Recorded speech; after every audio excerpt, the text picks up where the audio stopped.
നമ്മൾ പ്രാരംഭമായി സൂചിപ്പിച്ചതുപോലെ സ്വർഗത്തിലെ ദൈവം നമുക്ക് കഴിഞ്ഞ ഒരു വർഷക്കാലം ജീവിക്കാനുള്ള കൃപ നൽകി. കർത്താവിന്റെ ദാസി എലിയാമിസ് ഓർപ്പിച്ചതുപോലെ അനേകം ആളുകൾ ഈ ലോകം വിട്ട് ഒരു വർഷക്കാലം കടന്നുപോയി. നാം ഇത് സംസാരിക്കുമ്പോഴും പലരുടെയും ജീവൻ ഈ ലോകത്തുനിന്ന് വേർപെട്ട് മാറ്റപ്പെടുന്നുണ്ട്.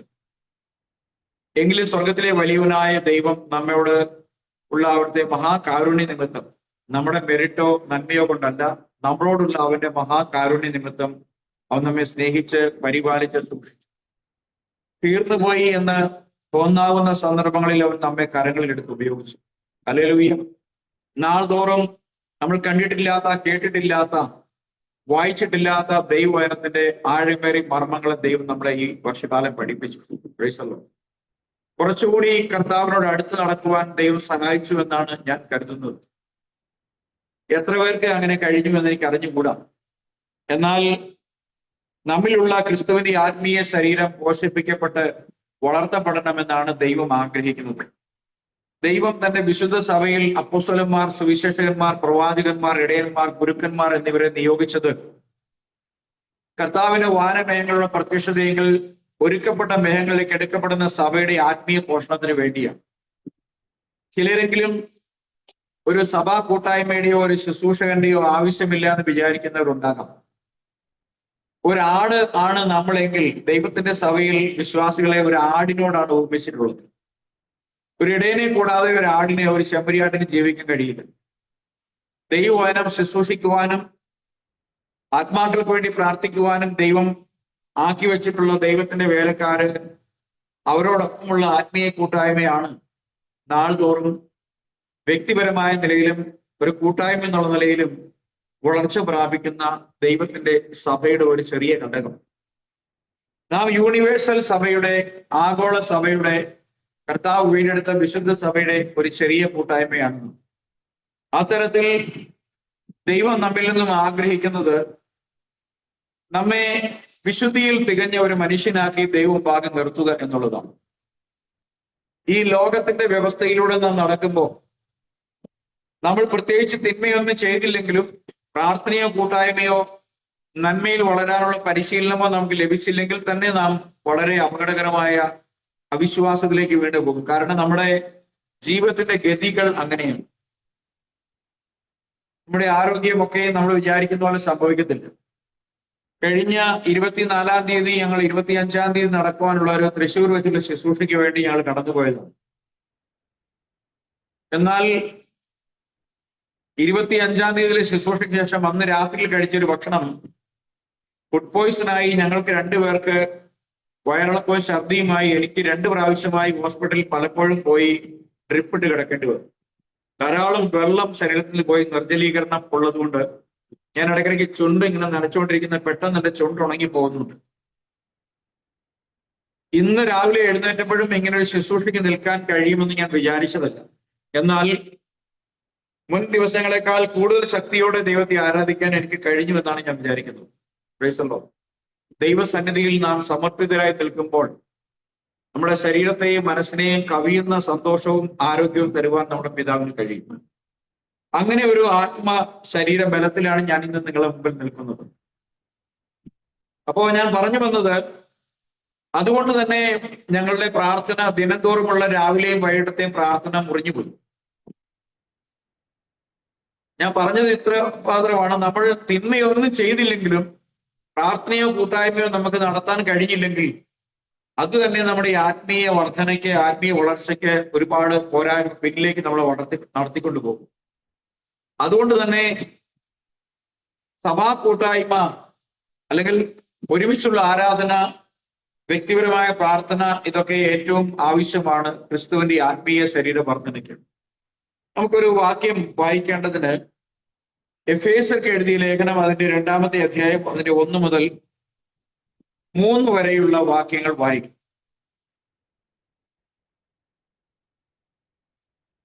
എഫേസ്യർ 2-ാം അധ്യായം അതിന്റെ 1 മുതൽ 3 വരെയുള്ള വാക്യം.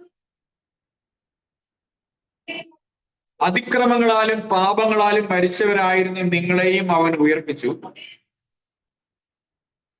അവയിൽ നിങ്ങൾ മുമ്പേ ഈ ലോകത്തിന്റെ കാലഗതിയെയും ആകാശത്തിലെ അധികാരത്തിനും അനുസരണക്കേടിന്റെ മക്കളിൽ ഇപ്പോൾ വ്യാപരിക്കുന്ന ആത്മാവിനും അധിപതി ആയവനെയും അനുസരിച്ച് നടന്നു. അവരുടെ ഇടയിൽ നാം എല്ലാവരും മുമ്പേ നാം നമ്മുടെ ജഡമോഹങ്ങളിൽ നടന്ന് ജഡത്തിനും മനോവികാരങ്ങൾക്കും ഇഷ്ടമായത് ചെയ്തുകൊണ്ടും മറ്റുള്ളവരെ പോലെ പ്രകൃതിയാൽ കോപത്തിന്റെ മക്കളായിരുന്നു. തൽക്കാലം നമുക്കിവിടെ അവസാനിപ്പിച്ചു നിർത്താം. Price the Lord. നമുക്കറിയാം എഫെസോസിലെ സഭ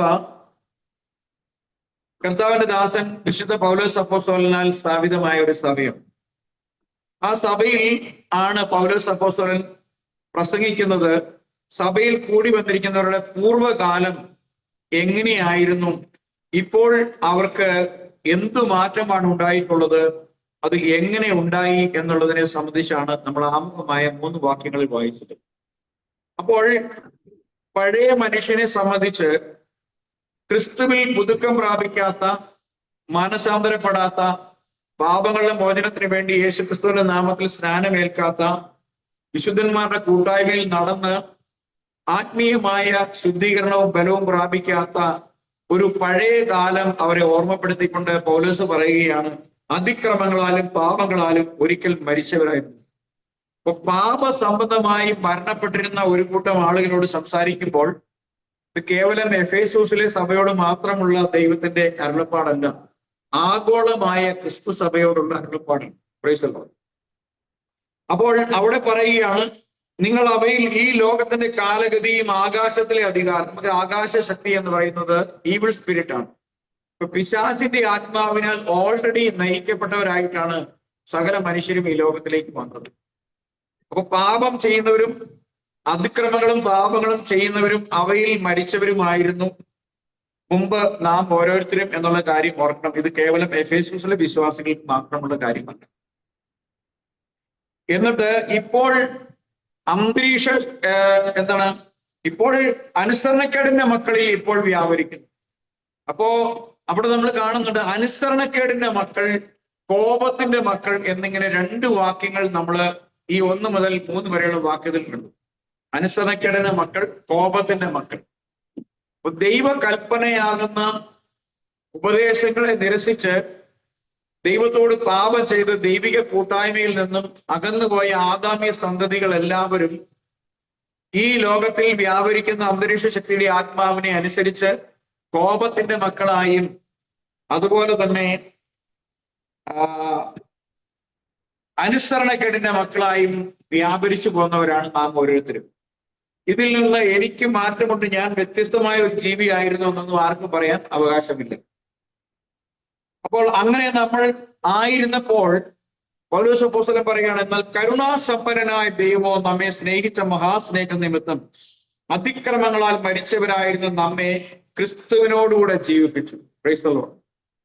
കൃപയാൽ അവൻ നമ്മെ അതിക്രമങ്ങളിലും പാപങ്ങളും മരിച്ചവരായ നമ്മളെ ക്രിസ്തുവിൽ ദൈവം നമ്മോട് കാട്ടിച്ച മഹാസ്നേഹം നിമിത്തം നമ്മെ ഉയർപ്പിച്ചു എന്ന് പറയും.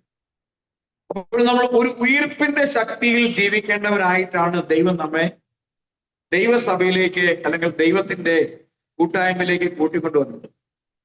എന്നാൽ നമുക്ക് എത്ര പേർക്ക് പറയാൻ കഴിയും, ഒരു പുനരുദ്ധാനത്തിന്റെ ശക്തിയിൽ നാം ഒരു പുതു മനുഷ്യനെ ധരിച്ചിരിക്കുന്നു എന്ന് നമുക്ക് എത്ര പേർക്ക് പറയാൻ കഴിയും?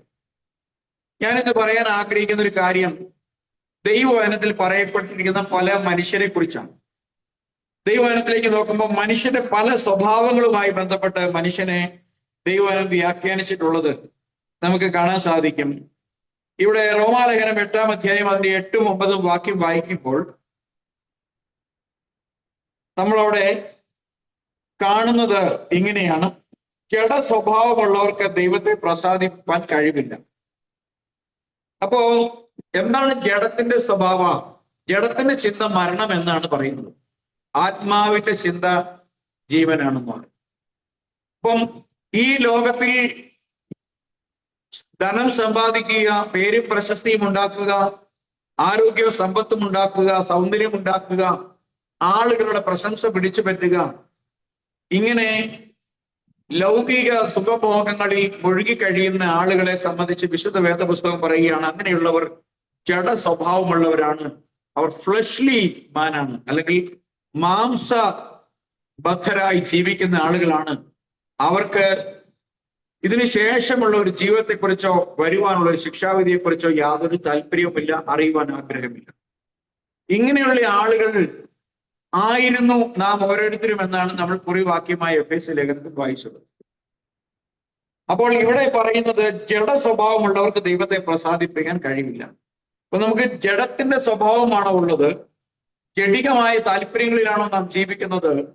നാം സഭയിൽ പോകുന്നുണ്ട്, എന്നാൽ ഞായറാഴ്ച ഒരു ദിവസത്തെ 2 മണിക്കൂർ ഒഴിവാക്കിയാൽ ശനിയാഴ്ച വരെയുള്ള 6 ദിവസവും ഞായറാഴ്ച ദിവസത്തെ 22 മണിക്കൂറും ലോകത്തിന് വേണ്ടിയും ലോകത്തിലുമാണോ നാം ജീവിക്കുന്നത് എന്നും പരിശോധിക്കണം.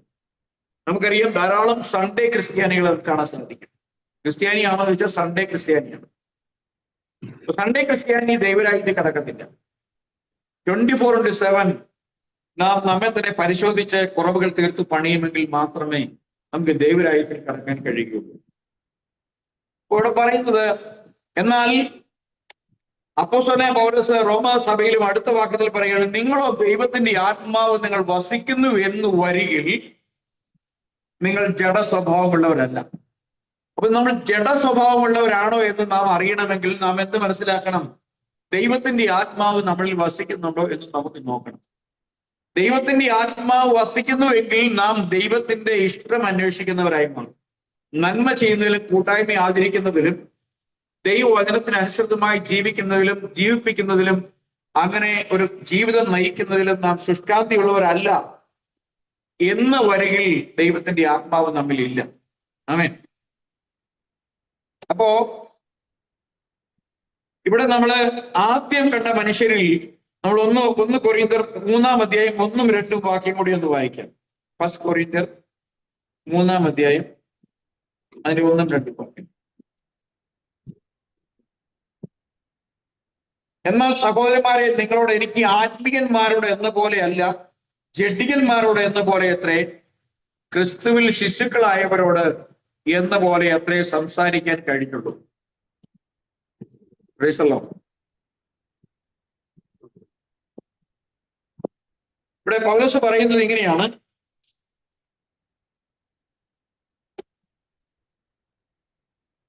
എന്നാൽ കൊരിന്തിലെ സഭയോട് പറയുകയാണ്. കൊരിന്തിലെ സഭ ഒരുപാട് കറക്ഷൻ ആവശ്യമുള്ള ഒരു സഭയായിരുന്നു. അവിടെ പൗലോസ് പറയാണ്, നിങ്ങളോട് എനിക്ക് ആത്മീയന്മാരോട് എന്ന പോലെ, അല്ലെങ്കിൽ വചനത്തിൽ അറിവുള്ള പ്രാപ്തിയുള്ള, അല്ലെങ്കിൽ വചന കാര്യങ്ങളിൽ ശുഷ്കാന്തിയുള്ള ഒരു കൂട്ടത്തോട് എന്ന പോലെ സംസാരിക്കാൻ കഴിഞ്ഞില്ല. ജഡികന്മാരോട് എന്ന പോലെ അത്രേ, ക്രിസ്തുവിൽ ശിശുക്കളായവരോട് എന്ന പോലെ അത്രേ സംസാരിപ്പാൻ കഴിഞ്ഞു. അപ്പൊ ക്രിസ്തുവിൽ ശിശുക്കളായി നമുക്കറിയാം, ഇന്നും അനേക ജനങ്ങൾ 50 വർഷം 30 വർഷം 40 വർഷമൊക്കെ ദൈവസഭയിൽ പോയിട്ടും കട്ടിയാഹാരം കഴിക്കാൻ, ഉപദേശം സ്വീകരിച്ച് മനസ്സിലാക്കാൻ കഴിയാത്ത ആളുകളുണ്ട്. അവരിന്നും ജഡികന്മാരായി ദൈവസഭയ്ക്കുള്ളിൽ ഇരിക്കുന്നവരാണ്. ഭൗതികമായ കാര്യങ്ങൾക്ക് മാത്രമാണ്, ഈ ലോകത്തെ കാര്യങ്ങൾ മാത്രമാണ് പ്രത്യാശ അവർക്കുള്ളത്. എന്നാൽ പൗലോസ് 1 കൊരിന്ത്യർ 15 പറയുന്നത്, ഇങ്ങനെയുള്ളവരോട് പൗലോസ് പറയുന്നത് നമുക്കൊന്ന് വായിക്കാം. പെട്ടെന്ന് എന്റെ മനസ്സിൽ നിന്ന് വാക്യം ഓർമ്മ മറന്നുപോയി. 1 കൊരിന്ത്യർ 15 സകല മനുഷ്യരെക്കാളും മനുഷ്യന്മാരത്രേ എന്ന് പറഞ്ഞൊരു വാക്യമുണ്ടല്ലോ.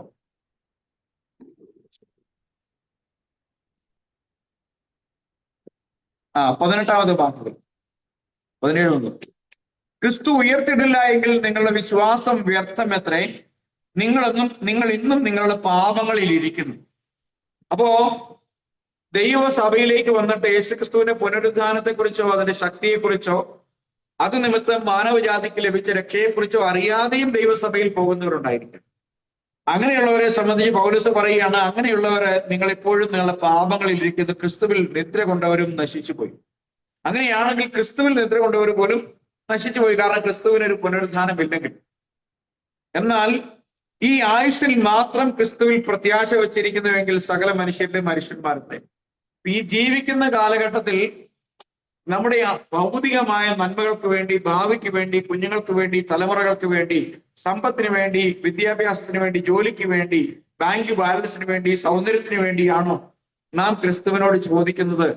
നമ്മുടെ ആവശ്യങ്ങൾ ഇത്തരത്തിലുള്ളതാണോ, അതോ സ്വർഗത്തിൽ ചെന്ന് ചേരുവാനുള്ള ആഗ്രഹമാണോ എന്ന് പരിശോധിക്കണം.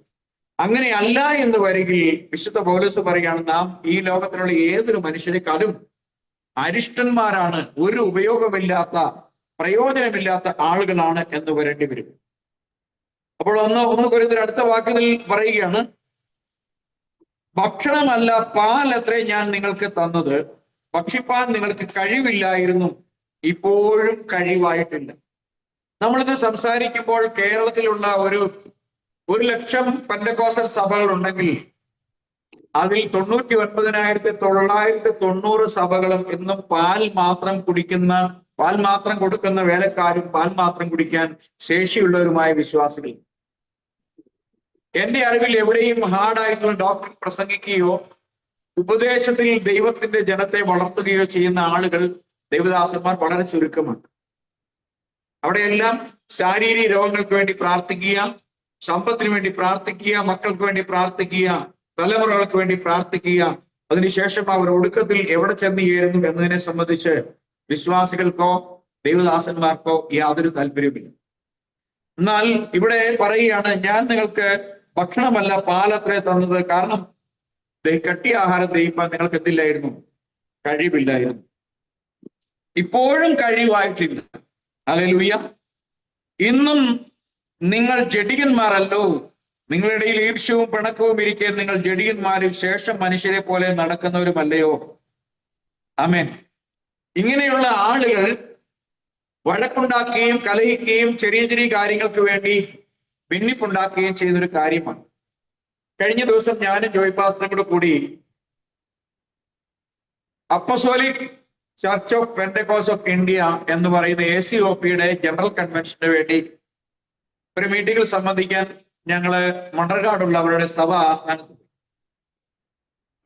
അവരുടെ സഭയുടെ ഒരു കാലത്തെ ചെയർമാനായിരുന്ന, ഇന്നും ശുശ്രൂഷയിലുള്ള വളരെ വന്യവയോധികനായ ഒരു വ്യക്തി, അദ്ദേഹത്തിന്റെ പേര് ഞാൻ പറയുന്നില്ല, അദ്ദേഹം അവിടെ വന്നു. ഞാൻ ആ വേദിയിൽ ഇരിക്കാനായിട്ട് ആഗ്രഹിച്ചില്ല. ഞാൻ ഒന്നാമത് സുഖമില്ലാത്ത അവസ്ഥയിൽ നിന്നാണ് പോയത്. ഞാൻ ഏറ്റവും പുറകിൽ ഓഡിയൻസിന്റെയും ഏറ്റവും പിന്നിൽ കുറെ ഗ്യാപ്പ് ഇട്ടിട്ട് പിന്നെ പറയിട്ട് കസേരകളിൽ പോയിരിക്കുമ്പോഴേക്കും അവിടെ ഒരു ശുശ്രൂഷകൻ വന്നിട്ട് പറഞ്ഞു, പാസ്റ്റർ മുന്നോട്ട് സ്റ്റേജിലേക്ക് കയറുവന്നിരിക്കണം. ഞാൻ പറഞ്ഞു, ഞാൻ ഇവിടെ ഇരുന്നോളാം, എനിക്ക് സുഖമില്ലായിരുന്നു. അപ്പൊ അദ്ദേഹം പോയി കഴിഞ്ഞ് സഭയുടെ കുറച്ചുകൂടെ മുതിർന്ന ഒരു നേതാവ് വന്നു. എന്നെയും ജോയ് പാസ്റ്ററിനെയും നിർബന്ധിച്ച് സ്റ്റേജിൽ കൊണ്ടുപോയി. ഞാൻ അപ്പോഴും സ്റ്റേജിൽ 3 വരി നിരയിൽ ഏറ്റവും പിന്നിലുള്ള ഒരു നിരയിൽ ഇരുന്നപ്പോ അവർ പറഞ്ഞു, മുന്നോട്ട് കയറിക്കില്ല, ഞാൻ ഇവിടെ ഇരുന്നോളാം എന്ന് പറഞ്ഞു. ഞങ്ങൾ അവിടെ ഇരുന്നു. അങ്ങനെ ഇരിക്കെ ഈ സഭയുടെ ഒരു കാലത്തെ ഏറ്റവും പ്രഗത്ഭനായ വന്യവയോധികനായ ഈ മനുഷ്യന് മുൻനിരയിൽ കൊടുത്ത സീറ്റിൽ ഒരു സീറ്റ്, ഏറ്റവും പ്രധാനപ്പെട്ട സീറ്റിന് അടുത്തുനിന്ന് ഒരു സീറ്റ് വിട്ട് ഇരുത്തിയപ്പോഴേക്കും അദ്ദേഹം എഴുന്നേറ്റ് അദ്ദേഹത്തിന്റെ കഴുത്തിലുള്ള ടാഗും എല്ലാം വലിച്ചു മാറ്റി അദ്ദേഹം അത് ഒരു സൈഡിൽ കൊണ്ട് വെച്ചിട്ട് ഇറങ്ങി. അപ്പൊ അത് കണ്ട് സഭയുടെ ഇപ്പോഴത്തെ ചെയർമാൻ അത് കണ്ട് ഈ സഭയുടെ പ്രോഗ്രാം കോർഡിനേറ്റ് ചെയ്യുന്ന ഒരു ചെറുപ്പക്കാരൻ, നല്ല അനുഗ്രഹിക്കപ്പെട്ട ഒരു ദേവദാസനാണ്, എനിക്ക് അദ്ദേഹത്തെ വ്യക്തിപരമായിട്ട് അറിയാം. അപ്പൊ അദ്ദേഹം ഇദ്ദേഹത്തിന് കൈപിടിച്ച് കാലെ പിടിച്ചൊക്കെ എങ്ങനെയും ഇത് ചെയ്തു. അപ്പൊ ബാക്കി ഇരിക്കുന്നവരെല്ലാം ഇത് കാണുന്നു. ഓഡിയൻസിലും ചില ആളുകൾക്ക് ഏറ്റവും പുറകിലില്ലാത്തവർക്ക് ഇത് കാണാം. അപ്പൊ അദ്ദേഹം പിണങ്ങി പോയി ഓഡിയൻസ് ഏറ്റവും പിന്നിൽ പോയി നിന്നു. അപ്പൊ ചെയർമാൻ പിന്നെ പോയി അദ്ദേഹത്തിനെ കൈകാലെ പിടിച്ചുകൊണ്ട് വന്നു. അപ്പോഴും ഇയാൾ സ്റ്റേജിൽ കിടന്ന് ഇടതടിക്കുന്നെങ്കിൽ ഞാൻ ആലോചിച്ചു, 10-80 വയസ്സിനടുത്ത് പ്രായം. അദ്ദേഹത്തെയും വിശുദ്ധ വേദപുസ്തകം പറയുന്നത് ജഡികന്മാരാണ്, അല്ലേ? അങ്ങനല്ലേ പറയാൻ പറ്റുള്ളൂ. ഈ ഈർഷ്യയും പിണക്കവും എവിടെ നിന്ന് വന്നു? അവിടെ താഴോട്ട് വായിക്കാൻ പറയാണ്, നിങ്ങളുടെ ഇടയിൽ ഈർഷ്യയും പിണക്കവും ഇരിക്കെ നിങ്ങൾ ജഡികന്മാരും ശേഷം മനുഷ്യരെ പോലെ നടക്കുന്നവരല്ലേ? ഇത് വിശ്വാസികളോട് ചോദിക്കുമ്പോൾ ഇവിടെ ദൈവസഭയുടെ ശുശ്രൂഷകന്മാർ ഇതേ അവസ്ഥയിലാണ്. നമുക്ക് തന്ന വേദി ശരിയായില്ലെങ്കിൽ, ഇരിപ്പിടം ശരിയായില്ലെങ്കിൽ പിണങ്ങുന്ന, അപ്പൊ നമ്മളെയാണോ ദൈവസഭയിൽ നമ്മൾ മുൻപിൽ കൊണ്ടുവയ്ക്കാൻ ശ്രമിക്കുന്നത്? ഇവിടെ ഏത് മനുഷ്യനാണ് പ്രസക്തിയുള്ളത്? കൃപയാൽ രക്ഷിക്കപ്പെട്ട പാപി എന്നുള്ള നിലയിലല്ലാതെ നമുക്ക് ദൈവസന്നിധിയിൽ നിൽക്കുവാൻ എന്തുള്ള അവകാശമാണുള്ളത്? അപ്പൊ ഇവിടെ പറയാണ്, എന്നിട്ട് നിങ്ങൾ ചെയ്യുന്ന എന്താണ്? നിങ്ങൾ പറയുന്നു, നിങ്ങൾ സഭയ്ക്കകത്ത് ഡിവിഷൻ ഉണ്ടാക്കുന്നു. ഞാൻ ചെയർമാന്റെ ആളുകൾ, ഞാൻ ട്രഷറിയുടെ ആളുകൾ, ഞാൻ വൈസ് സെക്രട്ടറിയുടെ ആളുകൾ എന്ന് പറയുന്നത് പോലെ ഇവിടെ നിങ്ങൾ പറയുകയാണ്, ഞാൻ പൗലോസിന്റെ പക്ഷക്കാരനെന്നും ഒരുത്തൻ അപ്പൊലോസിന്റെ പക്ഷക്കാരനെന്നും ഒരുത്തൻ കേഫാവിന്റെ പക്ഷക്കാരൻ എന്ന് പറയുമ്പോൾ ക്രിസ്തു ഡിവൈഡ് ചെയ്യപ്പെട്ടിട്ടുണ്ടോ? ക്രിസ്തു വിഭാഗിക്കപ്പെട്ടു എന്ന് ഞാൻ ചോദിക്കുകയാണ്. സഭയ്ക്കകത്ത് ഭിന്നിപ്പുണ്ടാക്കുന്ന, സ്ഥാനമാനങ്ങൾക്ക് വേണ്ടി കലഹിക്കുന്ന, ഇരിപ്പിടങ്ങൾ മോശമായാൽ അല്ലെങ്കിൽ ഇരിപ്പിടത്ത് അവർ ആഗ്രഹിക്കുന്ന സ്ഥലം കൊടുത്തില്ലെങ്കിൽ ഭിന്നിക്കുകയും കലഹമുണ്ടാക്കുകയും ചെയ്യുന്നവർ നിങ്ങൾ ഇപ്പോഴും ജഡികന്മാരാണ്. വയസ്സ് 80 എന്ന് പറഞ്ഞിട്ട് കാര്യം. ആമേൻ. അപ്പോൾ ഇവിടെ ഇവരെന്നും കട്ടി ആഹാരം കഴിക്കാൻ ഇന്നും പ്രാപ്തിയാകാത്ത ആളുകൾ എന്ന് മാത്രമേ നമുക്ക് പറയുവാനുള്ളൂ. Price the Lord. രണ്ടാമതായി നമുക്ക് വായിക്കുന്നത് പ്രാകൃത മനുഷ്യനെ കുറിച്ച് പഠിക്കുമ്പോൾ 1 കൊരിന്ത്യർ 3-ാം അധ്യായം അതിന്റെ 1-3 വാക്യത്തിൽ നമ്മൾ കണ്ടു. റോമർക്ക് എഴുതിയ ലേഖനം 7-ാം അധ്യായം 16 മുതൽ 20 വരെയുള്ള വാക്യങ്ങൾ വായിക്കാം.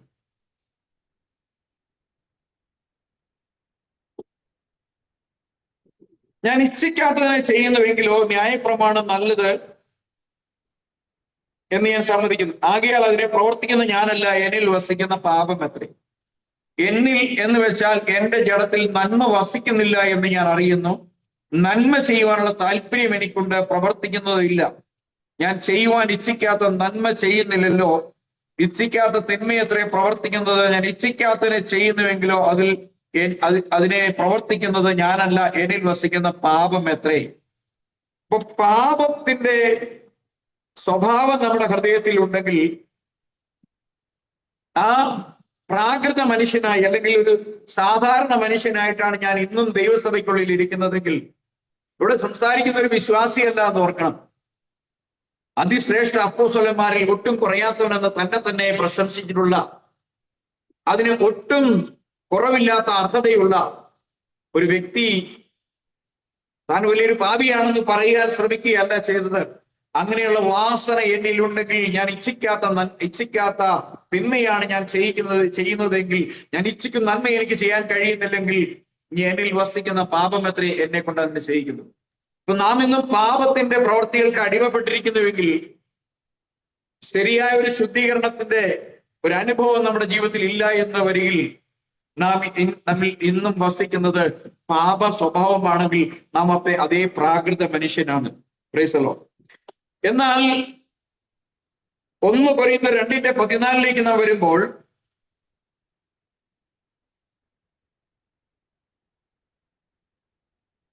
അപ്പോസ്തലനായ പൗലോസ് പറയുന്നു, എന്നാൽ പ്രാകൃത മനുഷ്യൻ ദൈവാത്മാവിന്റെ ഉപദേശം കൈക്കൊള്ളുന്നില്ല, അതവന് ഭോഷത്വമാകുന്നു. അപ്പൊ പ്രാകൃത മനുഷ്യന്റെ പ്രത്യേകത എന്താണ്? അവൻ ദൈവാത്മാവിന്റെ ഉപദേശം കൈക്കൊള്ളുന്നില്ല. അവൻ മനുഷ്യരുടെ പ്രശംസയും മനുഷ്യവാക്കുകളും കേട്ട് പ്രവർത്തിക്കുന്ന വ്യക്തിയാണ്. എന്നാൽ ഒരു ആത്മീയ മനുഷ്യൻ ആത്മാവിന്റെ ഇംഗിതം അനുസരിച്ച് നടത്തുന്നത്, അത് ഒന്നാം നമ്മൾ വായിച്ചത്, ദൈവാത്മാവിനെ അനുസരിച്ച് നടക്കുന്നവരാണ് ദൈവത്തിന്റെ മക്കൾ. Price the Lord. അപ്പോൾ എന്നാൽ ഇവിടെ പറയുകയാണ്, അവന് ഭോഷത്വം, ദൈവത്തിന്റെ ആത്മാവിന്റെ ഉപദേശം അവന് ഭോഷത്വമാകുന്നു. ആത്മീയമായി വിവേചിക്കേണ്ടതാകിയാൽ അത് അവന് ഗ്രഹിപ്പാൻ കഴിയുന്നില്ല. എന്തുകൊണ്ട് ഇത് കഴിയുന്നില്ല എന്ന് ചോദിച്ചാൽ ദൈവാത്മാവിന്റെ പ്രവർത്തനം ആ വ്യക്തിയിലില്ല. ശുദ്ധീകരണം കൂടാതെ ആരും ദൈവാത്മാവിനെ പ്രാപിക്കുകയില്ല. ശുദ്ധീകരിക്കപ്പെടാത്ത ഒരു വ്യക്തിക്കുള്ളിൽ ദൈവാത്മാവിന്റെ പ്രവർത്തനമില്ല. അവനെ ആത്മീയമായ കാര്യങ്ങൾ വിവേചിക്കാനുള്ള കഴിവില്ല. അതുകൊണ്ട് അവൻ ജഡികമായി മാത്രം ചിന്തിക്കുന്ന പ്രാകൃത മനുഷ്യനാണ്. എന്നാൽ ആത്മീയനോ സകലത്തെയും വിവേചിക്കുന്നു. ആത്മീയനായ മനുഷ്യരെ എല്ലാ കാര്യങ്ങളും വിവേചിക്കുന്ന വ്യക്തിയെ, എല്ലാത്തിനെയും വിവേചിച്ചു എല്ലാത്തിനും അപ്പോൾ മറുപടി പറയുന്ന വ്യക്തിയുമായിരിക്കത്തില്ല. സംയമനമുള്ള വ്യക്തിയായിരിക്കും. അവസരോചിതമായി മാത്രം പ്രതികരിക്കുന്ന വ്യക്തിയായിരിക്കും. ആളുകളുടെ മുമ്പിൽ ഇത്തരം കാര്യങ്ങളെ അലക്കുന്ന വ്യക്തിയായിരിക്കത്തില്ല. വ്യക്തിപരമായി ആളുകളെ കറക്റ്റ് ചെയ്യാൻ പരിശ്രമിക്കുന്ന വ്യക്തിയായിരിക്കും യഥാർത്ഥ വിവേചന ശക്തിയുള്ള ആത്മീയ മനുഷ്യൻ. Price the Lord. എന്നിട്ട് പൗലോസ് പറയുകയാണ്, താൻ ആരാലും വിവേചിക്കപ്പെടുന്നവില്ല, കർത്താവിന്റെ മനസ്സറിഞ്ഞ് അവനെ ഗ്രഹിപ്പിക്കാവുന്നവനാ നാമോ ക്രിസ്തുവിന്റെ മനസ്സുള്ളവരാണ്. Praise the Lord. ഹല്ലേലൂയ. ദൈവത്തിന്റെ പരിശുദ്ധമായ നാമം വാഴ്ത്തപ്പെടുമാറാകട്ടെ. അടുത്തതായി ഒരു പാപ മനുഷ്യനെ, ഒരു സിൻഫുൾ മനുഷ്യനെ കുറിച്ച് വിശുദ്ധ വേദപുസ്തകം പറയുകയാണ്. 2 തെസ്സലോനിക്കർ 2-ാം അധ്യായം 3 മുതൽ 10 വരെയുള്ള വാക്യങ്ങളിൽ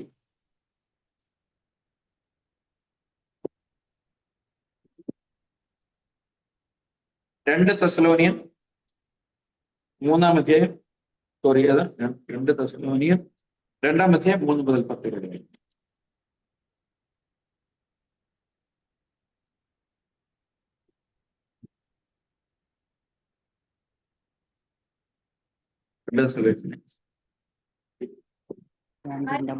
ആരും ഏത് വിധേനയും നിങ്ങളെ ചതിക്കരുത്. ആദ്യമേ വിശ്വാസത്യാഗം സംഭവിക്കുകയും നാശയോഗ്യനും അധർമ്മമൂർത്തിയുമായവൻ വെളിപ്പെടുകയും വേണം. അവൻ ദേവാലയത്തിൽ ഇരുന്നു കൊണ്ട് ദൈവമെന്നും നടിച്ച് ദൈവമെന്നോ പൂജാവിഷയമെന്നോ പേരുള്ള സകലത്തിനു മീതെ തന്നെത്താൻ ഉയർത്തുന്ന എതിരാളിയത്രേ. അപ്പൊ നമുക്കറിയാം, ദൈവാലയത്തിലേക്ക് ചെന്ന് കഴിഞ്ഞാൽ നമുക്ക് ഇവിടെ പറയുന്ന പോലെ അധർമ്മമൂർത്തിയെ നമ്മൾ കാണുന്ന രൂപത്തിൽ കാണാൻ അവിടെ കഴിയില്ല. പക്ഷെ അധർമ്മമൂർത്തിയുടെ വ്യാപാരം അതിനകത്തുള്ള വ്യക്തികളിൽ സഭാ ശുശ്രൂഷന്റെ ഉള്ളിൽ ഉണ്ടായിരിക്കും.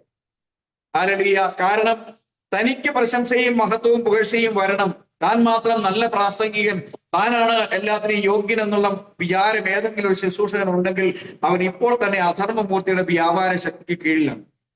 അതുകൊണ്ട് വിശുദ്ധ പൗലോസ് ഇവിടെ ഓർമ്മപ്പെടുത്തുകയാണ്, ഇത്തരം കാര്യങ്ങൾ ആദ്യമേ സംഭവിക്കേണ്ടതാണ്. കാരണം മെല്ലെ മെല്ലെ അധർമ്മമൂർത്തി വെളിപ്പെടണം. അപ്പോൾ അവൻ ദേവാലയത്തിൽ ദൈവികമായി ആരാധനാലയത്തിൽ ആരാധന പ്രകാരമുള്ള കാര്യങ്ങൾ ഇരുന്നുകൊണ്ട് ദൈവം നടിച്ച് ദൈവമെന്നോ പൂജാവിഷയമെന്നോ പേരുള്ള സകലത്തിനും മീതെ ഉയർത്തുന്ന എതിരാളിയെത്തും. നിങ്ങളോടുകൂടി ഇരിക്കുമ്പോൾ തന്നെ ഞാനത് നിങ്ങളോട് പറഞ്ഞു എന്ന് ഓർത്തുകൊള്ളുക. അവൻ സമയത്തിന് മുമ്പ് വെളിപ്പെടാതിരിക്കേണ്ടതിന് ഇപ്പോൾ തടുക്കുന്നവൻ എന്ന് നിങ്ങൾ അറിയുന്നു. അധർമ്മത്തിന്റെ മർമ്മം ഇപ്പോഴേ വ്യാപരിക്കുന്നുണ്ട്, ഇതുവരെ തടുക്കുന്നവൻ വഴിയിൽ നീങ്ങിപ്പോകാൻ മാത്രം വേണം. അപ്പോൾ അധർമ്മമൂർത്തി വെളിപ്പെട്ട് വരും. അവനെ കർത്താവായ യേശു തന്റെ വായിലെ ശ്വാസത്താൽ ഒടുക്കി തന്റെ പ്രത്യക്ഷതയുടെ പ്രഭാവത്താൽ നശിപ്പിക്കുകയും അധർമ്മമൂർത്തിയുടെ പ്രത്യക്ഷത നശിച്ചു പോകുന്നവർക്ക് സാത്താന്റെ വ്യാപാര ശക്തിക്ക് ഒത്തവണ്ണം വ്യാജമായ സകല ശക്തിയോടും അടയാളങ്ങളോടും അത്ഭുതങ്ങളോടും കൂടെ അനീതിയുടെ സകല വഞ്ചനയോടും കൂടെ ആയിരിക്കും. അപ്പൊ നമുക്ക് മനസ്സിലാക്കാൻ കഴിയും, നമുക്ക് ചുറ്റുമുള്ള വലിയ വലിയ 400, 500, 1000, 2000, 4000, 10000 ആളുകൾ കൂടുന്ന സഭയിൽ അധർമ്മമൂർത്തിയുടെ വ്യാപാര ശക്തി വെളിപ്പെട്ടുകൊണ്ട് അവിടെ മനുഷ്യനെ വഞ്ചിക്കുന്ന വ്യാജമായ അടയാളങ്ങളും അത്ഭുതങ്ങളും ചെയ്തുകൊണ്ട് പിശാച് ആരാധന ദൈവത്തിലേക്ക് പോകാതെ അധർമ്മമൂർത്തിയിലേക്ക് വലിച്ചുകൊണ്ട് പോകുന്നു. സത്യം ഉപദേശിക്കപ്പെടുന്ന സഭകളിലേക്ക് പോകുവാൻ പിശാച് അവരെ അനുവദിക്കത്തില്ല. കാരണം അത്ഭുതങ്ങളും അടയാളങ്ങളും അവർ ധാരാളമായി അവിടെ പെരുക്കി. ഇപ്പൊ ചോദിക്കും, പിശാചിന് അത്ഭുതങ്ങൾ ചെയ്യാൻ കഴിയുമോ? തീർച്ചയായിട്ടും കഴിയും. മിസ്രൈമിൽ മോശ വടി താഴെയിട്ടപ്പോൾ ദൈവകൽപ്പനയാൽ പാമ്പായി തീർന്നുവെങ്കിൽ യാനസും എംപ്രസും സാത്താന്റെ ശക്തിയാൽ അവരുടെ വടിയും പാമ്പായി തീർന്നു. അത്ഭുതങ്ങളും അടയാളങ്ങളും ഇന്ന് ഏറ്റവും അധികം പ്രവർത്തിക്കുന്ന സഭ ദൈവവചനത്തിൽ അധിഷ്ഠിതമായ സഭ അല്ലെങ്കിൽ ഉറപ്പിച്ചുകൊള്ളുക, അവിടെ വ്യാപരിക്കുന്ന ആത്മാവ് പിശാചിന്റെ അധർമ്മമൂർത്തിയുടെ ആത്മാവാണ്. ഇത് തെറ്റിപ്പോകുന്നവരെ അത്ഭുതങ്ങളും അടയാളങ്ങളുമാണ് ദൈവവചനത്തിന്റെ ആധികാരികത എന്ന് വിശ്വസിക്കുന്ന ആളുകൾക്ക് തെറ്റിപ്പോകുന്നവരെ വഞ്ചിക്കേണ്ടതിന് പിശാച് സകലവിധമായ അടയാളങ്ങളും അത്ഭുതങ്ങളോടുകൂടിയാണ് ഇത് ആ സഭയുടെ നടുവിൽ ചെയ്തുകൊണ്ടിരിക്കുന്നത്. 10-ാമത്തെ വാക്യത്തിൽ നാം വായിക്കുന്നത്, അവർ രക്ഷിക്കപ്പെടുവാൻ തക്കവണ്ണം സത്യത്തെ സ്നേഹിച്ച് കൈക്കൊള്ളായികയാൽ തന്നെ അങ്ങനെ ഭവിക്കും. എന്തുകൊണ്ടാണ് സംഭവിക്കുന്നത്? അവർ രക്ഷിക്കപ്പെടാൻ തക്കവണ്ണം സത്യത്തെ സ്നേഹിച്ച് കൈക്കൊള്ളായികയാൽ തന്നെ അങ്ങനെ ഭവിക്കും. സത്യത്തെ വിശ്വസിക്കാതെ അനീതിയിൽ രസിക്കുന്ന ഏവർക്കും ന്യായവിധി വരേണ്ടതിന് ദൈവം തന്നെ അവർക്ക് പോസ്റ്റ് വിശ്വസിക്കുമാർ വ്യാജത്തിന്റെ വ്യാപാര ശക്തി അയക്കുന്നു. അപ്പൊ ദൈവം തന്നെ ഇവരുടെ സ്വഭാവത്തിന് ഒത്തവണ്ണമുള്ള ഒരു ആത്മാവിനെ അവർക്ക് അയക്കുന്നു. Price the Lord. ദൈവത്തിന്റെ പരിശുദ്ധമായ നാമം വാഴ്ത്തപ്പെടുമാറാകട്ടെ.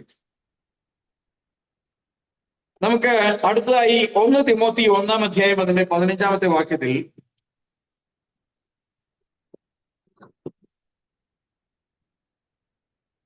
ക്രിസ്തുയേശു പാപികളെ രക്ഷിപ്പാൻ ലോകത്തിൽ വന്നു എന്നുള്ളത് നമുക്കിങ്ങനെ വായിക്കാം. ക്രിസ്തുയേശു പാപികളെ രക്ഷിപ്പാൻ ലോകത്തിൽ വന്നു എന്നുള്ളത് വിശ്വാസയോഗ്യം, എല്ലാവരും അംഗീകരിപ്പാൻ യോഗ്യമായ വചനം തന്നെ. ആ പാപികളിൽ ഞാൻ ഒന്നാമൻ, എന്നിട്ടും യേശു ക്രിസ്തു നിത്യജീവനായിക്കൊണ്ട് തന്നിൽ വിശ്വസിപ്പാനുള്ളവർക്ക് ദൃഷ്ടാന്തത്തിനായി സകല ദീർഘക്ഷമയും ഒന്നാമനായി എന്നിൽ കാണിക്കേണ്ടതിന് എനിക്ക് കരുണ ലഭിച്ചു. അപ്പോ തന്നെ പൂർവ്വകാലത്തിൽ ഏതൊരു മനുഷ്യനെയും എന്ന പോലെ താൻ പാപിയായിരുന്ന ഒരു മനുഷ്യനായിരുന്നു. എന്നാൽ ക്രിസ്തുയേശുവിൽ എനിക്ക് കരുണ ലഭിച്ചു. അപ്പൊ നമുക്കാർക്കും ദൈവസന്നിധിയിൽ നിൽക്കുമ്പോൾ, ഞാനൊരു നല്ല കുടുംബത്തിൽ ജനിച്ചത് കൊണ്ട്, ഞാൻ ദൈവമുമ്പാകെ വിശ്വസ്തനായതുകൊണ്ട്, അല്ലെങ്കിൽ ഞാൻ പ്രാർത്ഥിക്കുന്ന മനുഷ്യനായതുകൊണ്ട്, ഞാൻ നന്മ ചെയ്തതുകൊണ്ട് എനിക്ക് ക്രിസ്തുവിനെ ലഭിച്ചു, എനിക്ക് ദൈവസന്നിധിയിൽ പ്രശംസയുണ്ടായി എന്ന് പറയാൻ ആർക്കും അവകാശമില്ല. എല്ലാം ദൈവത്തിന്റെ കൃപ ഒന്ന് മാത്രമാണ് എന്നാണ് ഇവിടെ വിശുദ്ധ പൗലോസ് പറയുവാനുള്ള കാരണം. ഇനി നമുക്ക് എഫേസ്യ ലേഖനം 2-ാമത്തെ അധ്യായം അതിന്റെ 15-ാമത്തെ വാക്യത്തിലേക്ക് വരുമ്പോൾ ഇവിടെ ഇങ്ങനെ നാം വായിക്കുന്നു,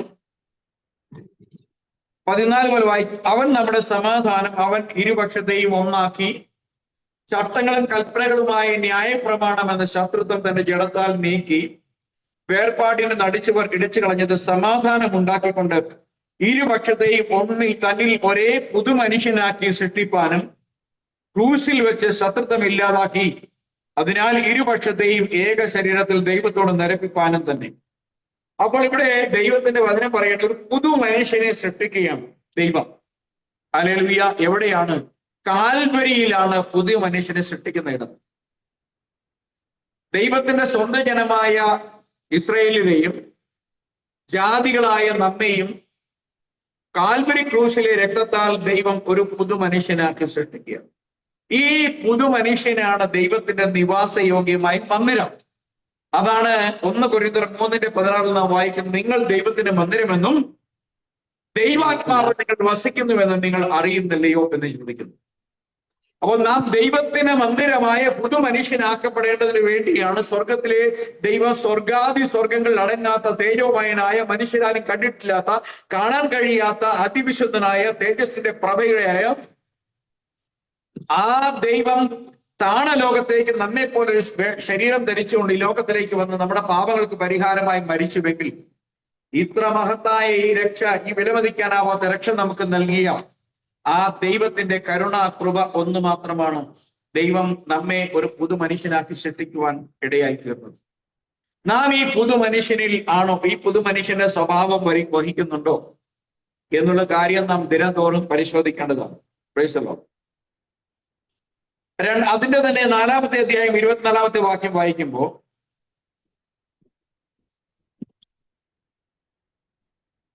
ഇവിടെ പറയണം, നിങ്ങളുടെ ഉള്ളിലെ ആത്മാവ് സംബന്ധമായി പുതുക്കം പ്രാപിച്ച് സത്യത്തിന്റെ ഫലമായി നീതിയിലും വിശുദ്ധിയിലും ദൈവാനുരൂപമായി സൃഷ്ടിക്കപ്പെട്ട പുതു മനുഷ്യനെ ധരിച്ചുകൊള്ളുവൻ.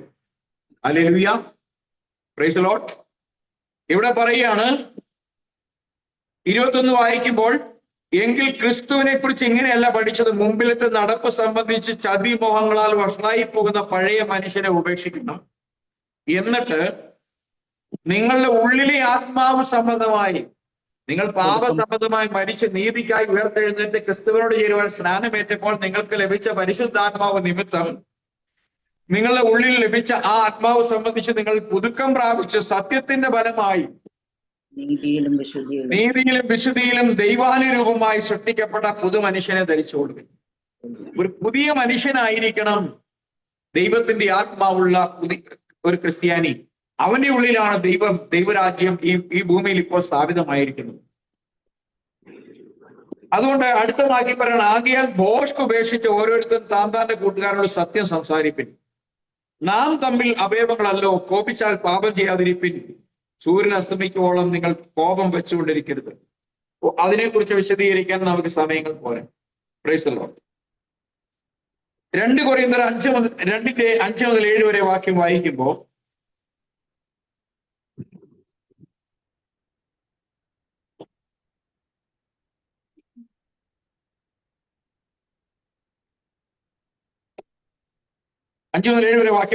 വായിക്കുന്നു, അതിനായി ഞങ്ങളെ ഒരുക്കിയത് ആത്മാവിനെ അച്ചാരമായി തന്നിരിക്കുന്ന ദൈവം തന്നെ. ആകയാൽ ഞങ്ങൾ എല്ലായ്പ്പോഴും ധൈര്യപ്പെട്ടും ശരീരത്തിൽ വസിക്കുമ്പോഴൊക്കെയും കർത്താവിനോട് അകന്ന് പരദേശികളായിരിക്കുന്നുവെന്ന് അറിയുന്നു. കാഴ്ചയാലല്ല വിശ്വാസത്താൽ എത്ര ഞങ്ങൾ നടക്കുന്നത്. അപ്പോ ക്രിസ്തുവിന്റെ ആത്മാവുള്ള ഒരു വ്യക്തി കാണുന്ന കാര്യങ്ങളുടെ മേലെല്ലാം നടക്കുന്നത്, കാണുന്ന കാര്യങ്ങളൊക്കെ മോഹിപ്പിക്കുന്നതും വഞ്ചിക്കുന്നതുമാണ്. എന്നാൽ വിശ്വാസത്താൽ നടക്കുന്നത് കാഴ്ചയാലല്ല, ആത്മാവിന്റെ ദൃഷ്ടി കൊണ്ടുള്ള ദൈവിക വാഗ്ദത്തങ്ങളുടെ മേൽ ഉള്ള തിരിച്ചറിവിന്റെ മേലാണ് ഒരു ആത്മീയ മനുഷ്യൻ, ഒരു പുതുക്കം പ്രാപിച്ച പുതുമനുഷ്യൻ നടക്കുന്നത് എന്നാണ് ദൈവം പറയുന്നത്. ഇങ്ങനെ ഞങ്ങൾ ധൈര്യപ്പെട്ട് ശരീരം വിട്ട് കർത്താവിനോട് വസിപ്പാൻ അധികം ഇഷ്ടപ്പെടുന്നു. അതുകൊണ്ട് ശരീരത്തിൽ വസിച്ചാലും ശരീരം വിട്ടാലും ഞങ്ങൾ അവരെ പ്രസാദിപ്പിക്കുന്നവർ ആകുവാൻ അഭിമാനിക്കുന്നു. അപ്പോസ്തലന്മാർക്ക്, വിശിഷ്യ അപ്പോസ്തലനായ പൗലോസും തന്റെ ശിഷ്യന്മാർക്കും ശരീരപ്പെട്ട് കർത്താവിനോട് കൂടെ ആയിരിക്കുവാൻ ഏറ്റവും അധികം ആഗ്രഹിക്കും. നമ്മുടെ അവസ്ഥ എന്താണ്? ഒരു നാഴിയോട് ജീവിക്കാൻ കഴിയുമെന്ന് നമുക്ക് ഞെരങ്ങി വരഞ്ഞിരിക്കുന്ന അവസ്ഥയിലും നമ്മൾ ജീവിക്കാൻ ആഗ്രഹിക്കുമ്പോൾ പൗലോസ് പറയാണ്, എങ്ങനെയെങ്കിലും ഈ ശരീരം വിട്ട് കർത്താവിനോട് ചേരുവാൻ അധികം വാഞ്ചിക്കുന്നു എന്ന്. Price the Lord. നമുക്ക് വായിക്കാം ഹെബ്രായ ലേഖനം 5-ാം അധ്യായം അതിന്റെ 12-ാമത്തെ വാക്യം.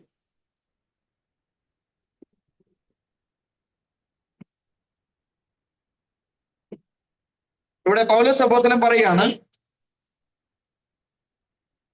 കുറെ പുറകോട്ട് പോയി വായിച്ചാലും ഇങ്ങനെ കോണ്ടക്സ്റ്റ് കിട്ടുള്ളെങ്കിലും ആ വാക്യം വായിച്ച് പുറകോട്ട് പോകും. ഇതിനെക്കുറിച്ച് ഞങ്ങൾക്ക് വളരെ പറവാനുണ്ട്, എങ്കിലും നിങ്ങൾ കേൾപ്പാൻ മാന്യമുള്ളവരായി തീർന്നത് കൊണ്ട് തെളിയിച്ചു തരുവാൻ വിഷമം. അപ്പൊ നമുക്കിനി ആത്മീയ മർമ്മങ്ങളിൽ പലരും, നമുക്കിന്ന് കോട്ടയത്തുള്ള പല ന്യൂ ജനറേഷൻ ചർച്ചകൾ, പ്രോസ്പെരിറ്റി ചർച്ചകളിലേക്ക് നമുക്ക് ആത്മീയ മർമ്മങ്ങൾ വിവരിച്ചു കൊടുക്കാൻ കഴിയുമോ? ഇല്ല. കാരണം അവരിന്നും ബാലപാഠങ്ങൾ പോലും പഠിച്ചിട്ടില്ല. ഇവിടെ പൗലോസ് പറയുകയാണ്, ഇതിനെക്കുറിച്ച് നമുക്ക് നോക്കാം. ഇവിടെ പറയുകയാണ്, 8 മുതൽ വാക്യം വായിക്കുമ്പോൾ, പുത്രനെങ്കിലും താൻ അനുഭവിച്ച കഷ്ടങ്ങളാൽ അനുസരണം പഠിച്ച് തികഞ്ഞവനായി തന്നെ അനുസരിക്കുന്ന ഏവർക്കും നിത്യരക്ഷയുടെ കാരണബോധനായി തീർന്നു. അപ്പൊ അനുസരണം നിമിത്തം ദൈവപുത്രനായിരിക്കെ തന്നെ അവനെ കുറിച്ച് പറയണം, അനുസരണം നിമിത്തം തികഞ്ഞവനായി, എന്നിട്ട് അവൻ എല്ലാവർക്കും നിത്യരക്ഷയുടെ കാരണബോധനായി തീർന്നു. മൽക്കീസേദെക്കിന്റെ ക്രമപ്രകാരം മഹാപുരോഹിതൻ എന്നുള്ള നാമം ദൈവത്താൽ ലഭിച്ചിരിക്കുന്നു. എന്നിട്ട് പറയാണ്, ഇതിനെക്കുറിച്ച് ഞങ്ങൾക്ക് വളരെ പറയുവാനുണ്ട്, എങ്കിലും നിങ്ങൾ കേൾപ്പാൻ മാന്യമുള്ളവരായി തീർന്നുകൊണ്ട് തെളിയിച്ചു തരുവാൻ വിഷമം. അടുത്ത വാക്യം ശ്രദ്ധിക്കുക. കാലം നോക്കിയാൽ ഇപ്പോൾ ഉപദേശകന്മാർ ആയിരിക്കേണ്ടുന്ന നിങ്ങൾക്ക് ദൈവത്തിന്റെ അരുളപ്പാടുകളിലെ ആദ്യ പാഠങ്ങളെ തന്നെ വീണ്ടും ഉപദേശിച്ചു തരുവാൻ ആവശ്യമായിരിക്കുന്നു. നിങ്ങൾ സഭയിൽ വന്നിരിക്കാൻ തുടങ്ങിയ കാലത്തുകളുടെ പാരമ്പര്യം കണക്കിലെടുത്താൽ ചിലർ 50 വർഷമായി പെന്തക്കോസ്താണ്, ചിലർ 30, 40, 50, 60 വർഷമായി പെന്തക്കോസ്താണ്. ഇപ്പോഴും ഒന്നും ദൈവത്തിൽ ഒരു അറിവുമില്ല. അപ്പൊ അങ്ങനെ നോക്കിയാൽ നിങ്ങൾ കാലപ്പഴക്കം വെച്ച് നിങ്ങൾക്ക് ഒരു പ്രൊമോഷൻ തന്നാൽ നിങ്ങളിപ്പോ എവിടെ ഇരിക്കണം? ഉപദേഷ്ടാക്കന്മാരുടെ സ്ഥലത്ത് ഇരിക്കേണ്ടതാണ്. പക്ഷേ അതിന് നിങ്ങൾക്കില്ല, യോഗ്യതയില്ല. കാരണം എന്താണ്? കാരണം ദൈവത്തിന്റെ അരുളപ്പാട് ആദ്യ പാഠങ്ങൾ വീണ്ടും ഉപദേശിച്ചു തരാൻ നിങ്ങൾക്ക് ആവശ്യമായിരിക്കുന്നു. കട്ടിയായുള്ള ആഹാരമല്ല, പാലത്രേ നിങ്ങൾക്ക് ആവശ്യം. ഇപ്പോഴും നിങ്ങൾക്ക് ഇത്ര വാട്ടുകപ്പ് തന്നാൽ നിങ്ങൾക്ക് എന്ത് ചെയ്യാൻ പറ്റില്ല? ദഹിക്കാൻ കഴിയില്ല. വയസ്സ് 80 ഉണ്ട് ദൈവസഭയ്ക്കകത്ത്. പക്ഷേ ഇപ്പോഴും 6 മാസം പ്രായമുള്ള കുട്ടിക്ക് കൊടുക്കുന്ന പോലെ പാലിൽ വെള്ളം ചേർത്ത് നിറപ്പിച്ചു കൊടുക്കണം. അതാണ് ഉപദേശം. കട്ടിയാഹാരം കഴിക്കാതെ, കട്ടിയായ ആത്മീയ ആഹാരം ഭക്ഷിക്കാത്ത ഒരുവനും മൃഗരാജ്യം എന്ത് ചെയ്യില്ല, കാണുകയില്ല. പാലത്രേ നിങ്ങൾക്ക് ആവശ്യമെന്ന് വന്നിരിക്കുന്നു. പാൽ കുടിക്കുന്നവനെല്ലാം നീതിയുടെ വചനത്തിൽ പരിചയമില്ലാത്തവനെത്രേ. ഹല്ലേലൂയ. അവൻ ശിശുവല്ലോ. കട്ടിയായുള്ള ആഹാരം നന്മ തിന്മകളെ തിരിച്ചറിയുവാൻ തഴക്കത്തിൽ അഭ്യസിച്ച ഇന്ദ്രിയങ്ങളുള്ളവരായി നാം പ്രായം തികഞ്ഞവർക്കേ പറ്റുകയുള്ളൂ. ഇത് വ്യാഖ്യാനിച്ചു തരേണ്ട ആവശ്യം ഇല്ലാത്ത ഒരു കാര്യമാണ്. Price the Lord. ദൈവത്തിന്റെ തിരുനാമം വാഴ്ത്തപ്പെടുമാറാകട്ടെ.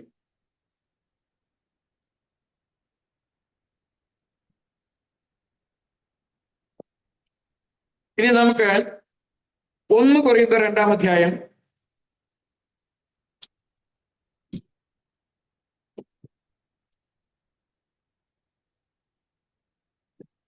അതിന്റെ 6-ാമത്തെ വാക്യം, 7, 8, 9 വാക്യങ്ങൾ വായിക്കാം.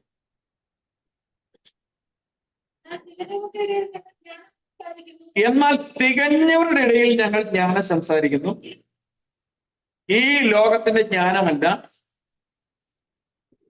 നശിച്ചു പോകുന്നവരായ ഈ ലോകത്തിന്റെ പ്രഭുക്കന്മാരുടെ ജ്ഞാനമല്ല,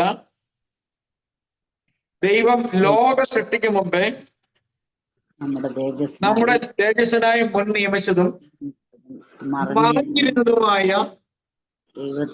ദൈവത്തിന്റെ ജ്ഞാനമെത്രേ മർമ്മമായി ഞാൻ പ്രസ്താവിക്കുന്നു. അത് ഈ ലോകത്തിലെ പ്രഭുക്കന്മാരാരും അറിഞ്ഞില്ല. അറിഞ്ഞിട്ടുണ്ടെങ്കിൽ അവർ തേജസ്സിന്റെ കർത്താവിനെ ക്രൂശിക്കില്ല. ഒരു നിമിഷം നിർത്താം. ഇവിടെ പൗലോസ് പറയുകയാണ്, ഞങ്ങൾ ആരുടെ ജ്ഞാനം സംസാരിക്കുന്നത്? തികഞ്ഞവരാണ്. വിശ്വാസത്തിലും ദൈവവചനത്തിലും വളർച്ച പ്രാപിച്ചിരിക്കുന്നവരുടെ അടുത്ത് മാത്രമേ എന്ത് ചെയ്യാൻ പറ്റുള്ളൂ? ജ്ഞാനം പറയാൻ പറ്റുള്ളൂ. നമ്മളിപ്പോ ചെറിയ 1-2 വയസ്സുള്ള കുട്ടികളെ നമുക്ക് സ്പേസിനെ കുറിച്ചോ അല്ലെങ്കിൽ സയൻസിനെ കുറിച്ചോ ടെക്നോളജിയെ കുറിച്ചോ എല്ലാം പറയാൻ വരെ മനസ്സിലാകും. പ്രായപൂർത്തിയും അത് പഠിച്ചു വളർന്ന് ടെക്നോളജി എന്താണ്, സാങ്കേതികമായ കാര്യങ്ങൾ എന്താണ് എന്നൊക്കെ വളർച്ച പ്രാപിച്ചെങ്കിൽ മാത്രമേ പറയാൻ കഴിയൂ. ഇവിടെ പറയുന്ന ഇംഗ്ലീഷിൽ അതിന് 5ാമത്തെ വാക്യം വായിക്കുമ്പോൾ 6ാമത്തെ, how be we speak wisdom among them that are perfect. Perfect ആയ വ്യക്തികളുടെ ഇടയിൽ അടുത്ത് മാത്രമാണ് ഞങ്ങൾ എന്ത് ചെയ്തത്? ജ്ഞാനമായ കാര്യങ്ങൾ സംസാരിക്കുന്നുള്ളൂ. കാരണം that are perfect yet not the wisdom of the world. ഞങ്ങൾ അറിയിക്കുന്ന ഈ ജ്ഞാനം ലോകത്തിന്റെ ജ്ഞാനമല്ല. ആണോ? അല്ല.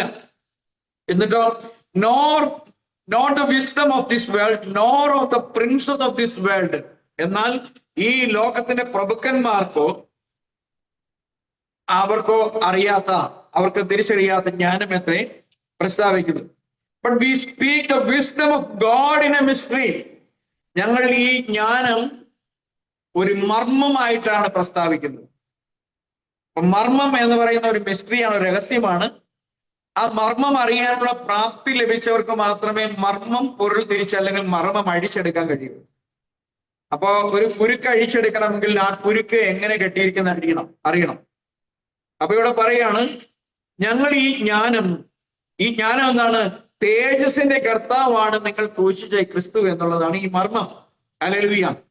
നിങ്ങളൊക്കെ അത് അറിയാമായിരുന്നെങ്കിൽ you would not have crucified him, നിങ്ങൾ അവനെ ക്രൂസിഫൈ ചെയ്യില്ല. But we speak of wisdom of God in a mystery, even the hidden wisdom which God ordained before the world unto our glory, which none of the princes of this world knew, for had they known it, they would not have crucified the Lord of glory. തേജസ്സിന്റെ കർത്താവിനെ അവർ ക്രൂശിക്കയില്ല. അവരറിഞ്ഞിരുന്നു ക്രിസ്തു Israel അല്ലെങ്കിൽ മോശ തുടങ്ങി പ്രവാചകന്മാർ ആരാധിച്ചു വന്നിരുന്ന ദൈവമാണ് ക്രിസ്തു എന്ന് അറിഞ്ഞിരുന്നെങ്കിൽ അവർ ക്രിസ്തുവിനെ എന്ത് ചെയ്യില്ലായിരുന്നു? ക്രൂശിക്കയില്ലായിരുന്നു എന്നാണ് പറഞ്ഞത്.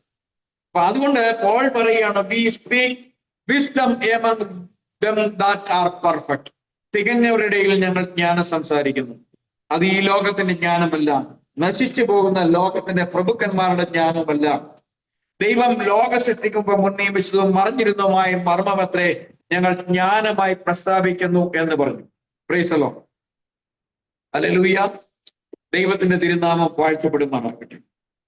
അടുത്തതായി നമുക്കൊരു നല്ല മനുഷ്യനെ, ഒരു നീതിയുള്ള മനുഷ്യനെ കുറിച്ച് നമുക്ക് വായിക്കാം. സങ്കീർത്തന പുസ്തകം 112 4, 5, 6 വാക്യം.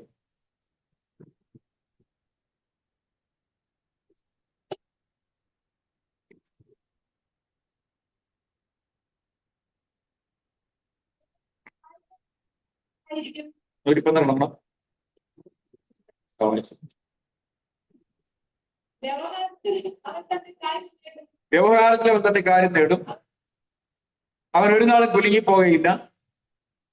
നീതിമാൻ എന്നേക്കും ഓർമ്മയിലിരിക്കും. ദുർവർത്തമാന നിമിത്തം അവൻ ഭയപ്പെടുകയില്ല. അവന്റെ ഹൃദയം യഹോവയിൽ ആശ്രയിച്ചുറച്ചിരിക്കും. അവന്റെ ഹൃദയം ഭയപ്പെടാതെ സ്ഥിരമായിരിക്കുന്നു. അവൻ ശത്രുക്കളിൽ തന്റെ ആഗ്രഹം നിവർത്തിച്ച് കാണും. അപ്പൊ നീതിമാനായ ഒരു മനുഷ്യനെ കുറിച്ചാണ് നമ്മളവിടെ വായിച്ചത്. അവിടെ പറയുന്ന റൈച്ചസ് മാൻ എന്ന ഇംഗ്ലീഷ് നാമമാണ് ഉപയോഗിച്ചത്, നീതിയുള്ള മനുഷ്യൻ എന്ന്. Price the Lord. ഇവിടെ നീതിമാനായ എന്നാണ് വായിക്കുന്നത് എന്നുള്ള കാര്യം മാത്രമേ വ്യത്യാസമുള്ളൂ. Price the Lord. അപ്പൊ നമ്മള് ഇതിനോടനുബന്ധിച്ച് നമ്മൾ വായിച്ചു, ദൈവത്തിന്റെ നീതിയുള്ള, ദൈവത്തിന്റെ ദൈവത്തിന്റെ ഹിതം അറിയുന്ന ഒരു മനുഷ്യന് മാത്രമാണ്, ദൈവവചനത്തിൽ പെർഫെക്റ്റ് ആയിരിക്കാൻ കഴിയുന്ന ഒരു വ്യക്തിക്ക് മാത്രമാണ് ദൈവിക കാര്യങ്ങളുടെ അന്തസത്ത അല്ലെങ്കിൽ അതിന്റെ ആഴങ്ങളെ ഗ്രഹിച്ചറിയുവാൻ കഴിയുകയുള്ളൂ. എന്നാൽ നമുക്ക് അടുത്തതിലേക്ക് പോകുമ്പോൾ ഒരു ആത്മീയ മനുഷ്യനെ കുറിച്ച് പഠിക്കുമ്പോൾ ഗലാത്യ ലേഖനം 5:22 നാം വായിക്കുന്നത് ആത്മീയ വരങ്ങളാൽ പ്രാവീണ്യം പ്രാപിച്ച ഒരു മനുഷ്യനെ കുറിച്ച് വിശുദ്ധ പൗലോസ് ഓർമ്മപ്പെടുത്തുകയാണ്. അവിടെ പറയുകയാണ്, ആത്മാവിന്റെ ഫലം വ്യാപരിക്കുന്ന ഒരു വ്യക്തി, ദൈവാത്മാവ് നിറഞ്ഞ ഒരു വ്യക്തിയാണ് ആത്മാവിന്റെ ഫലത്തെ പുറപ്പെടുവിക്കുന്നത്. അങ്ങനെയുള്ള ഒരു വ്യക്തിയിൽ എന്തുണ്ട്? സ്നേഹം, സന്തോഷം, സമാധാനം, ദീർഘക്ഷമ, ദയ, പരോപകാരം, വിശ്വസ്തത, സൗമ്യത, ഇന്ദ്രിയ ജയം, ഈ വകയ്ക്ക് വിരോധമായി ഒരു ന്യായപ്രമാണമില്ല. ഇവിടെ നമ്മൾ വായിക്കുന്ന 9 കൂട്ടം പുണ്യങ്ങളുണ്ട്.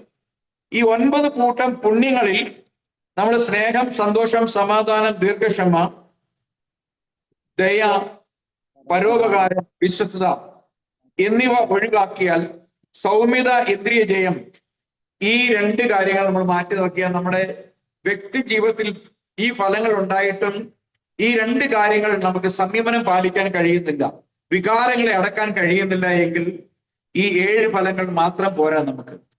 അപ്പോൾ ഒരു ആത്മീയ മനുഷ്യൻ ഉത്പാദിപ്പിക്കേണ്ടുന്ന 7 സൽഗുണങ്ങളോടൊപ്പം തന്നെ ഈ 2 വൈകാരിക സന്ദർഭങ്ങളിൽ പുലർത്തേണ്ടുന്ന ആത്മീയ സംയമനം കൂടി നമ്മൾ തികഞ്ഞു വരുമ്പോൾ നമ്മൾ എടുത്തുകൊള്ളപ്പെടുവാൻ പ്രാപ്തിയുള്ള ഒരു വ്യക്തിയായി മാറ്റപ്പെട്ടിരിക്കുന്നു എന്ന് മനസ്സിലാക്കാൻ കഴിയും. അപ്പോൾ നമുക്ക് എങ്ങനെയാണ് നമ്മൾ ആത്മീയമായി പക്വത പ്രാപിച്ച മനുഷ്യനാണോ എന്ന് അറിയാൻ കഴിയുന്ന എപ്പോഴാണ് അറിയും? സാഹചര്യങ്ങൾ അനുകൂലമായിരിക്കുമ്പോഴല്ല. പിന്നെ പ്രതികൂല സാഹചര്യങ്ങൾ, ദാരിദ്ര്യത്തിൽ, കഷ്ടതയിൽ, അവഗണനയിൽ, പട്ടിണിയിൽ, സാമ്പത്തിക കഷ്ടനഷ്ടങ്ങളിൽ നമുക്ക് നഷ്ടം പലരും വരുത്തുമ്പോൾ നമ്മുടെ വികാരങ്ങളെ നമുക്ക് നിയന്ത്രിക്കാൻ കഴിയുന്നു എന്ന് വരികിൽ ഒക്കെ മാത്രമാണ് നമ്മൾ ആത്മീയമായി പക്വത പ്രാപിച്ച വ്യക്തിയാണ്. ഒരു എടുത്തുകൊള്ളപ്പെടൽ ഉണ്ടെങ്കിൽ എനിക്ക് എടുത്തുകൊള്ളപ്പെടാൻ കഴിയുമെന്ന് നമുക്കും മനസ്സിലാക്കാൻ കഴിയും. Price the Lord. റോമർ 8:14 നമുക്കിന്ന് വായിക്കാം.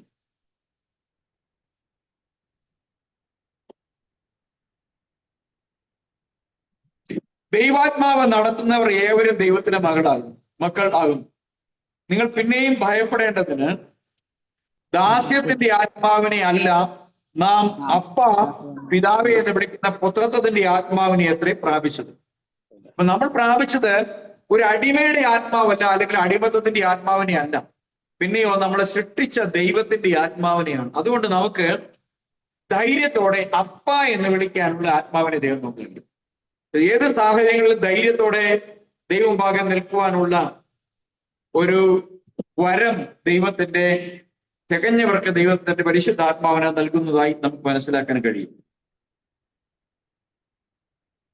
അടുത്തതായി ഏറ്റവും ഉയർന്ന തലത്തിലുള്ള ഒരു മനുഷ്യനെ കുറിച്ച് പറയുമ്പോൾ വിശുദ്ധ പൗലോസ് തിമോത്തിക്ക് എഴുതിയ ലേഖനം 6-ാം അധ്യായം അതിന്റെ 11-ാമത്തെ വാക്യത്തിൽ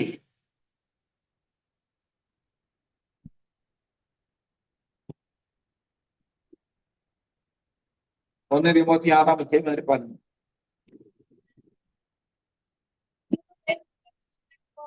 തിമോത്തിയോട് പൗലോസ് പറയാണ്, നീയോ ദൈവത്തിന്റെ മനുഷ്യനായുള്ളവേ, you are a man of God.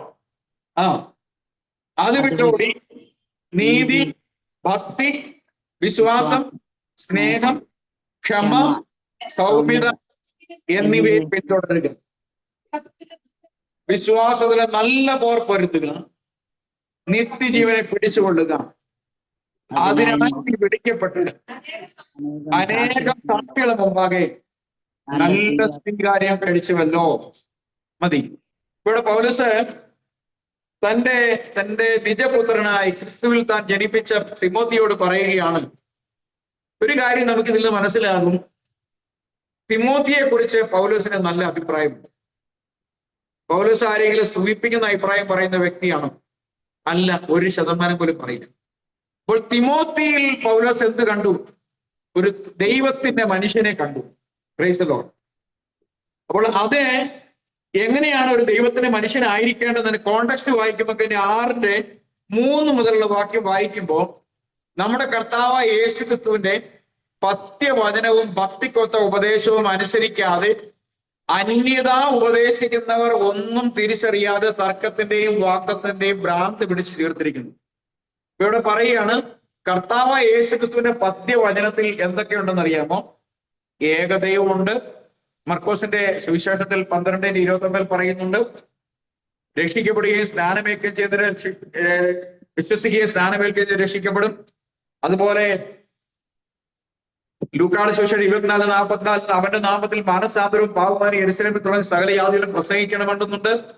രക്ഷയ്ക്കായുള്ള പുതിയ നിയമത്തിന്റെ കൽപ്പനകളെല്ലാം വിശുദ്ധ പത്രോസിലൂടെ, പൗലോസിലൂടെ, ശേഷം അപ്പോസ്തലന്മാരുടെ അപ്പോസ്തല പ്രവൃത്തികൾ മുതൽ സംസാരിക്കപ്പെട്ട സകല വിഷയങ്ങളും എന്ത് ചെയ്യണം? അതാണ് പദ്യവചനം. അതനുസരിക്കാതെ വേറെ കാര്യങ്ങളിൽ, വെളിപ്പാടില്ലാതെ ഉള്ള കാര്യങ്ങളിൽ രമിക്കുന്ന ആളുകളെ സംബന്ധിച്ച് അവരെല്ലാം എങ്ങനെയുള്ളവരാണ്? അവർ തർക്കത്തിന്റെയും വാഗ്വാദത്തിന്റെയും ഭ്രാന്ത് പിടിച്ച് തീർത്തിരിക്കുന്നവരാണ്. അവയാൽ അസൂയ, ശണ്ഠ, ദൂഷണം, ദുസംശയം, ദുർബുദ്ധികളും സത്യത്യാഗികളുമായ മനുഷ്യരുടെ വ്യർത്ഥവാദം എന്നിവ ഉളവാകും. അവർ ദൈവഭക്തി ആദായ സൂത്രം എന്ന് വിചാരിക്കുന്നു. നമുക്കറിയാം, ഇന്ന് പലരുടെ ദൈവഭക്തി ആദായ സൂത്രം. അവരെല്ലാം പണമാണ്, ജനത്തിന്റെ പണം, ആദരവ്, പ്രശംസ, പുകഴ്ച, പ്രശംസ, ഇതാണ് അവരുടെ ആഗ്രഹം. അലംഭാവത്തോടു കൂടിയ ദൈവഭക്തി വലുതായ ആദായമാണ്.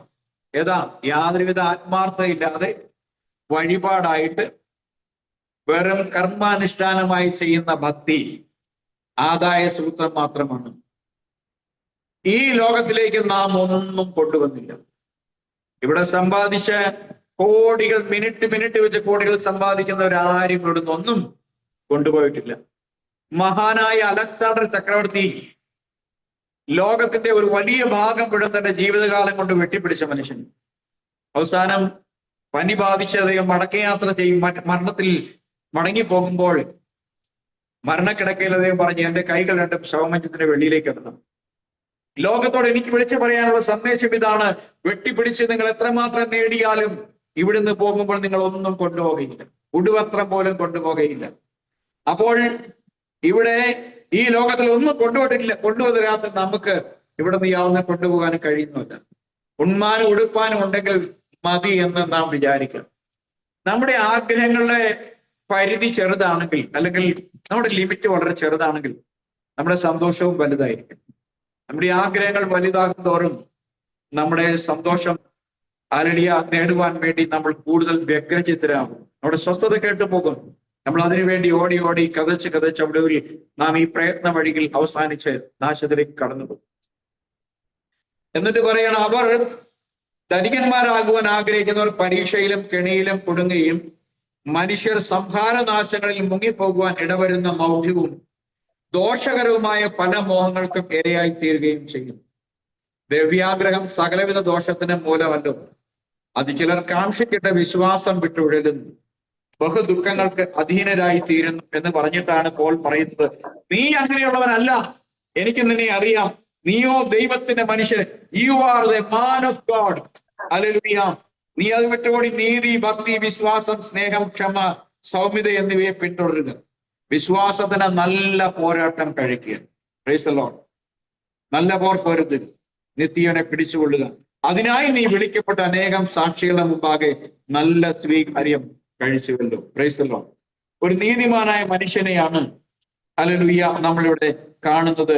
ആ മനുഷ്യനെ ഇവിടെ പൗലോസ് അഭിസംബോധന ചെയ്യുന്നത് ദൈവത്തിന്റെ മനുഷ്യൻ. പ്രാകൃത മനുഷ്യനിൽ നിന്നും ദൈവത്തിന്റെ മനുഷ്യലേക്ക് വളരുവാനാണ് പൗലോസ് ഈ മുഴുവൻ ലേഖനങ്ങളിലൂടെയും നമ്മളോട് സംസാരിച്ചപ്പെടും. എന്നാൽ ഇതൊക്കെ കട്ടിയാഹാരമാണ്. ഇതെവിടെയും നമ്മൾ പ്രസംഗിച്ച് കേൾക്കാറില്ല.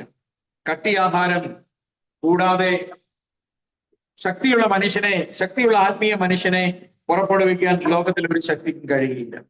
അത്തരം മനുഷ്യർ ജീവിതത്തിലെ പ്രതിസന്ധികളുടെ നടുവിൽ മരണം തന്നെ അഭിമുഖീകരിക്കേണ്ടി വന്നാൽ പോലും അവർ ഒരിക്കലും ഭയപ്പെടുന്നവരല്ല എന്ന് നമുക്ക് പഴയ നിയമത്തിൽ ശാദ്രക്കിന്റെയും മേശക്കിന്റെയും അബദ്നെഗോവിന്റെയും ചരിത്രം പഠിച്ചാൽ മനസ്സിലാകും.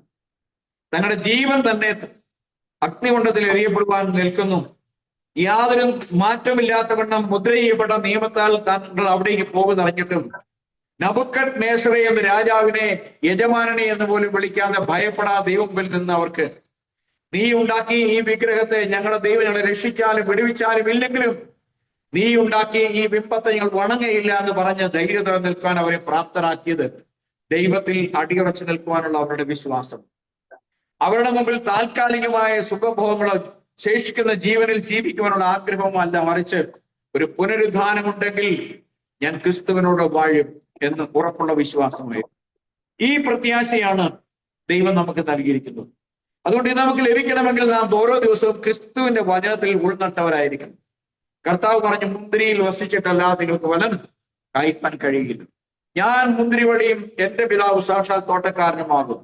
ആരെങ്കിലും ഞാൻ അവരിൽ വസിക്കുന്നവൻ ഏറെ ഫലം കായ്ക്കും.